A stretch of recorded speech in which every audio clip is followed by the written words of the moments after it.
What is analysis? Analysis क्या होता?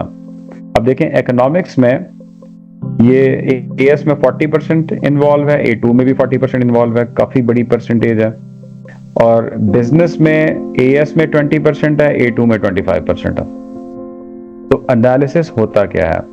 Analysis means breaking down a point and explaining it in depth using logical reasoning. तो इसमें आपके higher order thinking skills use हो रहे होते हैं। आप यूं समझ लें कि आपका जो ब्रेन है वो ऑप्टिमम लेवल पर काम करेगा तो जाके एनालिसिस होगा। चीजों का इंटरकनेक्शन बिल्ड करेगा, चीजों को ब्रेक डाउन करेगा यानी टुकड़ों में तकसीम करेगा, और फिर हर एक पार्ट का दूसरे पार्ट के साथ लॉजिकल कनेक्शन बिल्ड करेगा। तो वो एनालिसिस कर रहा होता है ब्रेन उस टाइम पर। Instead of just stating a fact, we show why it happens, how it affects the business and what the consequences are। तो इसमें देखें why and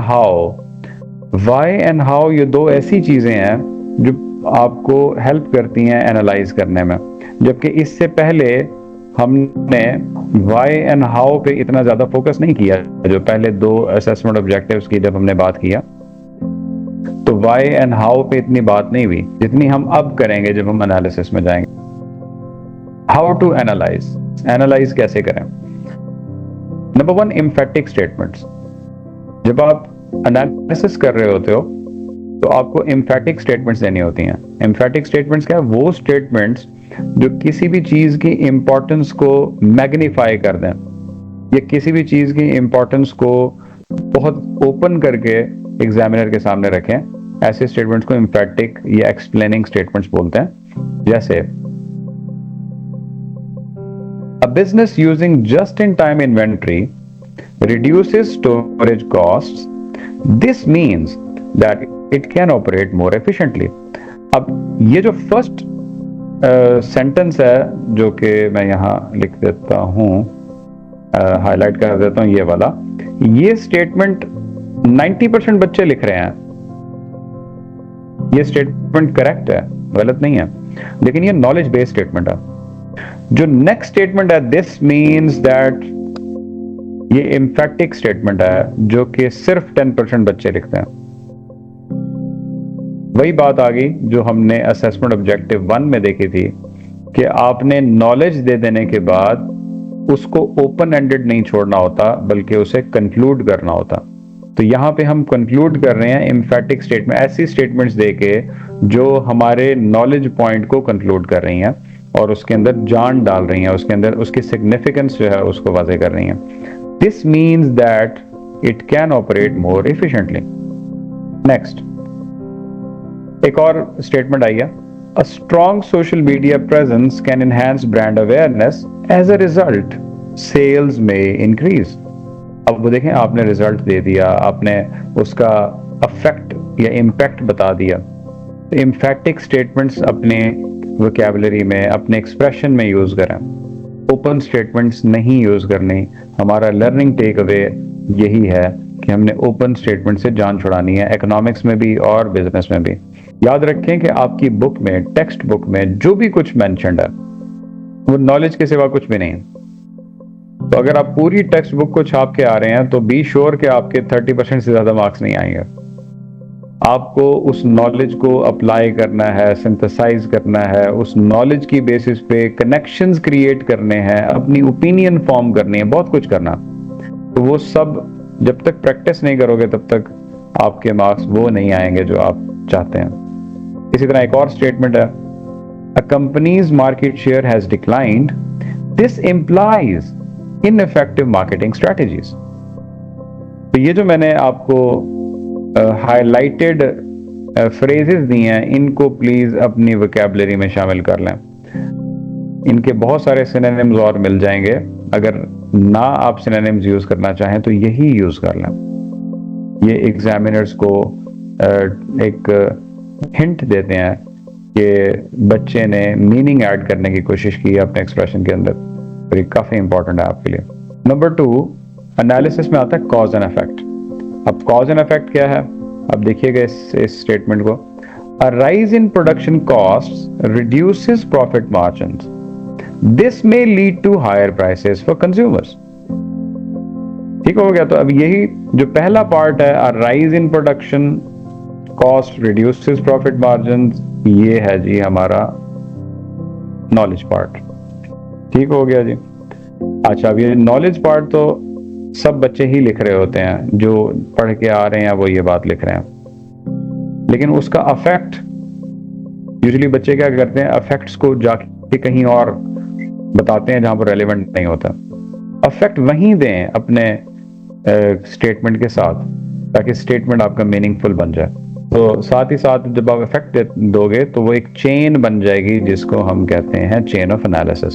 एक और एग्जांपल है, a strong social media presence can enhance brand awareness, as a result sales में increase. So as a result sales में increase. Then a firm relying on a single supplier faces risks.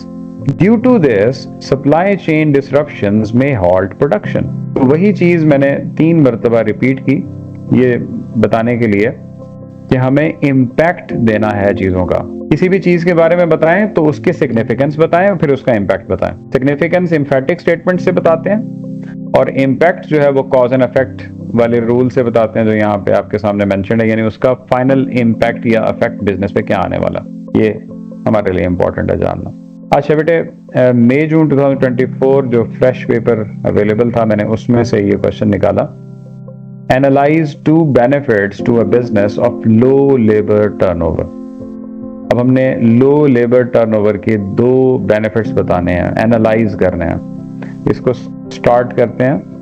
तो one significant benefit of low labour turnover is cost saving. ये जो statement है ये knowledge है, knowledge based. अच्छा, ये एक नॉलेज बेस्ड स्टेटमेंट दे दिया, अब इसको एम्फसाइज करने की बारी है। बच्चे क्या करेंगे, एक स्टेटमेंट, एक फायदा देने के बाद फिर दूसरा अनदर बेनिफिट यहीं से शुरू कर देंगे। One significant benefit of low labour turnover is cost saving, another benefit is high motivation. वो साथ ही दूसरा बेनिफिट दे देंगे। तो वो नॉलेज पे नॉलेज देते हैं बच्चे, जो कि गलत है। आपने एक दफा नॉलेज पॉइंट दे दिया, अब उसके साथ एम्फेटिक स्टेटमेंट को जोड़ो, फिर उसके साथ एनालिटिकल स्टेटमेंट यानी कॉज एंड इफेक्ट को जोड़ो। तो देखो नेक्स्ट क्या आया, ये एम्फेसिस आ गया। Since the business retains experienced employees for a longer period, it reduces the need for frequent recruitment, which is beneficial because hiring new staff incurs expenses related to advertising, interviewing and training. तो मैंने अभी तक दूसरे point की तरफ move नहीं किया। क्या जरूरत है पॉइंट्स यहाँ ऐड इन करने की? सबसे पहले जिस पॉइंट के बारे को आपने लिखा, जो नॉलेज पॉइंट आपने दिया, उसको एम्फसाइज करो कि वो क्या चीज है, उसकी इम्प्लीकेशन क्या है। As a result, the business can allocate more financial resources to productivity improvements rather than employ replacement. अब मैंने ये बेनिफिट दिया है बेसिकली, इसका यानी इम्पैक्ट ये है कि बिजनेस के रिसोर्सेज मीनिंगफुली यूज होंगे, उन जगहों पर यूज होंगे जो ज्यादा प्रोडक्टिव हैं, ना कि नए वर्कर्स को बार बार एम्प्लॉय करके जो पैसा खर्च होता उस पर, जो कि इतना ज्यादा प्रोडक्टिव नहीं होता। तो नॉलेज, एम्फेसिस एंड इम्पैक्ट। अभी हम 8 नंबर का क्वेश्चन सॉल्व कर रहे हैं और हमने 2 बेनिफिट्स बताने हैं, और मैंने अभी पहले बेनिफिट की बात की है। बच्चे पूछते हैं कितना लिखें, ये बड़ा कॉमन क्वेश्चन है, कितना लिखें? तो इतना लिखें जितना आपके सामने नजर आ रहा। नेक्स्ट, अब देखो मैंने एक और साथ चीज जोड़ी, मोर ओवर। इसको कहते हैं building up. This technique is called building up, कि आपने एक बेनिफिट के साथ दूसरा बेनिफिट अटैच किया, जोड़ दिया, एक कंटिन्यूएशन लेकर आया। तो मैंने इसको हाईलाइट किया मोर ओवर वाले वर्ड को, क्योंकि ये एक समझ लें हिंट है एग्जामिनर के लिए, that the students are developing their comments. A well-developed comment is one which uses these words. आपने मार्किंग कीज अगर देखी हो तो उसमें एग्जामिनर्स को बताया जा रहा होता है कि एक वेल डेवलप्ड कमेंट के फुल नंबर दें, फुल मार्क्स। अदरवाइज अगर एक पार्शियली डेवलप्ड है तो उसको हाफ मिलते हैं, और हार्डली डेवलप्ड या नॉट डेवलप्ड है तो उसको नॉलेज पॉइंट 1 मिलता है। तो डेवलपमेंट का टूल क्या है कि आपने अपना इम्पैक्ट दे देने के बाद जो दूसरा फायदा है उसको कनेक्ट कर देना है पहले के साथ। कैसे कनेक्ट करना है? मोर ओवर का वर्ड यूज करके, more over, additionally, in the same way, similarly, इस तरह के वर्ड्स यूज करके आप डेवलपमेंट की तरफ ले जाते हो अपने आंसर को। New employees often require time to reach their full efficiency, which means a business with high labor turnover may suffer from lower productivity during training periods. अब अगेन emphasis आ गया, लेकिन ये दूसरे पॉइंट का है, पहले पॉइंट का नहीं है। अब इसको इस तरह क्राफ्ट किया है कि यूं लग रहा है कि ये पहला पॉइंट कंटिन्यूड है, हालांकि हम दूसरे पॉइंट को पहले पॉइंट के साथ जोड़ रहे हैं। और मोर ओवर का वर्ड ये बता रहा है कि ये जो बात है बच्चा इसको डेवलप कर रहा है, अपने आर्ग्यूमेंट को डेवलप कर रहा है। नेक्स्ट देखें, आगे इसको कंक्लूड किया। Consequently, by retaining employees, the business ensures stable operations and avoids frequent disruptions, which leads to higher profitability in the long run. This is the impact, the second impact. तो देखें इसकी तरतीब या order क्या बनता है? Knowledge, emphasis, impact, emphasis, impact.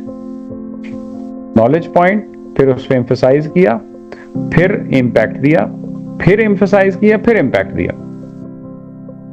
अब बच्चे पूछते हैं कितने पॉइंट्स लिखे हैं, तो जरा आप काउंट कर लें इसमें कितने पॉइंट्स हैं। हालांकि हम बात एक ही कर रहे हैं, अभी तक हम एक बेनिफिट जो है उसको डिस्क्राइब किया है ना, ठीक है ना, लेकिन इसमें पॉइंट्स देखें कितने सारे ऐड हो रहे हैं। तो मेरा ख्याल है कि जितना भी हमने इस चैप्टर में पढ़ा या इस पर्टिकुलर टॉपिक के हवाले से पढ़ा, हम सारे ही वोकैबुलरी वर्ड्स यूज कर रहे हैं। तो जो ट्रेडिशनल मेथड है पॉइंट स्कोरिंग का, जिसमें बच्चे सोच के जाते हैं कि पॉजिटिव 6 पॉइंट लिखूंगा, नेगेटिव 2-3 पॉइंट लिखूंगा, टोटल 10 पॉइंट माइंड में रख के जाता है वो बच्चा, और 1 बाय 1 वो पॉइंट्स दे के आ जाता है। फिर वो कहता है पेपर बहुत अच्छा हुआ था। ये नादानी है, उस बच्चे को इल्म नहीं है कि लिखना क्या था।